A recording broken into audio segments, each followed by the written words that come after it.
ભાઈ જંગલમાં તો જીપ સફારી થાય એવું ઘણા બધા લોકોએ સાંભળ્યું હશે, પણ ક્યારે એવું સાંભળ્યું છે કે કોઈ બીચ સુધી પહોંચવા માટે તમારે જીપ સફારી કરવી પડે? હા, એવો બીચ છે ગોવામાં, અને એનું લોકેશન કોઈક આવી જગ્યાએ છે કે જેના માટે તમારે એક નાનકડી જીપ સફારી કરવી પડશે અને ત્યાંથી આવો એક નાનકડો જંગલમાં થઈને જતો ટ્રેક કરવો પડશે, જે તમને લઈ જશે ગોવાના one of the most beautiful beach સુધી, જેનું નામ છે butterfly beach. So this is Butterfly Beach.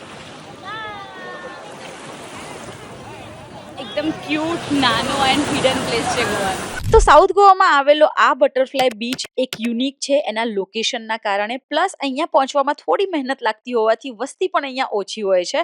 અહીંયા નાવાની પણ મજા આવે એવું લોકેશન છે. અમે તો મસ્ત મજેથી નાયા. પ્લસ અહીંયા જે બોટ પડેલી છે એમાં પણ તમે બોટિંગ કરી શકો છો. 2 થી 2.5 કલાકની અલગ અલગ લોકેશન પણ તમને ટૂર કરાવશે, જેનો ચાર્જ અપ્રોક્સિમેટલી 2500 રૂપીઝ હોય છે આખી બોટનો. તો ડેફિનેટલી જો ગોવા પ્લાન કરી રહ્યા હોય તો આ બીચ તમારી બકેટ લિસ્ટમાં હોવો જ જોઈએ. Thank you so much. આવા ઘણા વિડીયો જોવા માટે જોતા રહો ધ ગુજરાતી ટ્રાવેલર.